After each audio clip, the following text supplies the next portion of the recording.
Q103, Albany's rock station. We are joined again in the early morning hours because Moriah likes to torture me a little bit with Moriah Formica. She is a local rocker here in the Capital Region. You may have seen her on this season of The Voice on NBC. She's got a lot of really cool stuff planned for us this weekend, and we're excited to have her in here. So let's start it off with the particulars. We've got some shows coming up, right? Yes, we do. We have one on Black Friday, but that's sold out. I knew that was going to happen. Like, the first time we were here, I was like, how many of this? After the second time you came in, I was like, all right, how many tickets are left? Because I know this is going to sell quick. And then the Sunday after that is we have another show at the same place. Special encore performance happening Sunday night at Jupiter Hall inside Lucky Strike Social, inside the Crossgates Ball. Tickets are available for that one right now. If you need those, you can find them at q103albany.com. I suggest you get them because they're probably going to sell out too, you know, and you're not going to want to miss this show. I hope so. I hope so. And for all the people that do go, if you come back on Sunday, or if anybody goes on Sunday, hey, I just might take some song requests that night. So what? Just saying. That's exciting. We get to make your playlist. That's fun. I definitely might have to make sure I come to both of them. So you're going to do a little bit of acoustic and a little bit plugged in at both of the shows? Is that how it's going to work out? Uh-huh.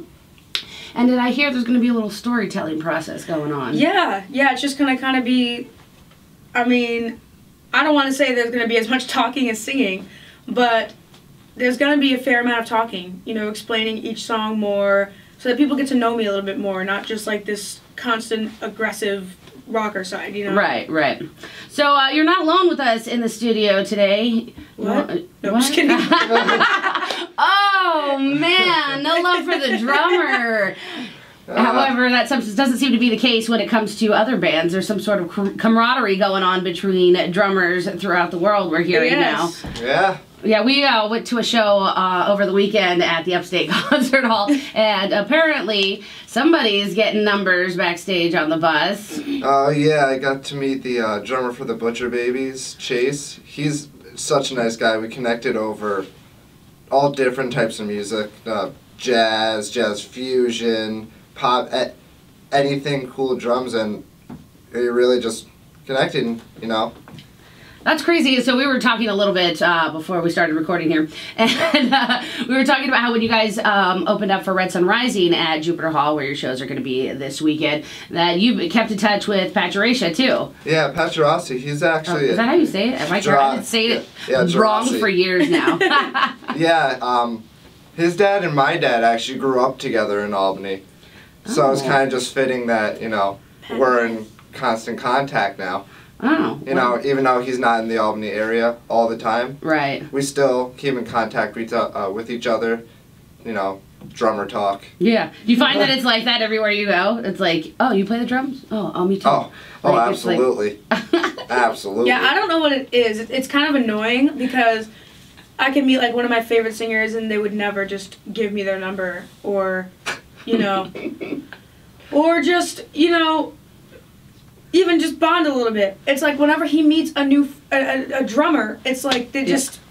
I don't know, it's just something about about cool, me. Man, yeah, here's my number, here's this. Like, ugh, I don't know, it's just something about me. Every time I meet someone, I just, like, connect with them. I don't know how I do it, even if I don't want to do it. Yeah, that actually is true. Yeah, well, that's cool. I mean, I feel like sometimes, too, even if you did, like, meet your favorite singer and they give you your phone number, you're like, what are you going to text him? You're just going to text him all the time? Okay, true. Yeah. I mean, that would be my first step. I think it would take me about an hour just to, you know, curate a one-sentence sup or something. You know? Do I use an emoji? No. Play it cool. Play it cool. Yeah. Like, oh. So, you know what I forgot to tell you about last time you were here? I really liked that tribute you did to your mom on The Voice.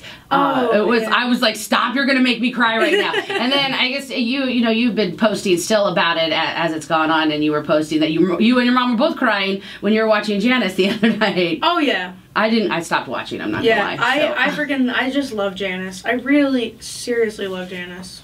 Well, I heard you put out a new song on your Book of the Face the other day. You want to tell us a little bit about that one that you wrote with somebody named Sarah, I think?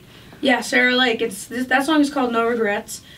And yeah, so we collabed on it, and that song is kind of just about, you know, having somebody that you are in a relationship, or it doesn't even have to be somebody, but, you know, in this case for me, somebody that I really cared about. I was in a relationship, and they just dragged me down. I realized after a while they were just not beneficial to me. They, you know, were constantly they were really just dragging me down. It's completely a heavy burden, you know, and I think a lot of people can relate to that. So yeah, I think everybody can relate to that. Yeah. So, you know, it's kind of like, look, I'm sorry I let you go, and my life is so much better now, and I have no regrets. That's pretty much what it's about. Right. But that song also taught me how to collab. It was my first collaboration with another artist, and I'm so grateful for it because I love that song. Who is Sarah? Sarah Lake is she was a contestant on American Idol season 4, and she's a country artist. Oh. In Nashville. She's really great. How did you guys get hooked up? I think she reached out, and just said, you know, I'd like to collab with you, and that's cool. Write together. So did you guys just get in a room, or did you guys do it from like your respective cities that you live in, or? Well, I went to her house. At the time, it was in the Hamptons, and we fancy. I know, right? It's like $50 a plate, no big deal. Yeah, right. But yeah. So I went to her house. We had a good time. We wrote stuff, and then from there on, we just kind of did it over like FaceTime, video chat, and stuff. Oh, that's really cool. Yeah. The song is really great. It's a little more mellow, especially if you are just getting tuned into Moriah after her coming off The Voice. It's a little more mellow. You know, they kind of pigeonholed you in the super rock thing, and you do that very, very well. But there's definitely more sides to you than just to the hard rock. And it's a great song. I'm sure everybody can relate to it. I will actually make sure we have the YouTube link posted on our website so that you guys can listen to it. Are you guys working on any new music? Or are we just practicing for the shows? What's the thought process on there? Right now we've just been really practicing for the show, you know, really getting ready. Want to put on a great performance for, you know, the sold-out show on Friday, and hopefully it's going to be a sold-out show on Sunday. Yeah. Yeah, we hope so too. But we'll definitely be having new music. Yeah, soon. I'm sure. Hopefully. I'm sure there's been a lot of life changes that has happened, you know, over the last year or so. I'm excited to hear what you come up with and, you know, put into melodies and stuff. Well, Moriah, thank you so much for stopping by today. Thank you so much. You know, giving us some time in your AM hours. We are excited to see you this weekend. If you got tickets to the sold out show on Friday, well, then you were smart and got yours early. If you missed out on getting tickets to that, don't worry. There's a special encore performance of the show happening on Sunday. Both shows are going down at Jupiter Hall inside Lucky Strike Social inside the Crossgates Mall. You can find tickets and all the details of the show right now at q103albany.com. Moriah, thank you very much again. Thank you. Have a great show this weekend.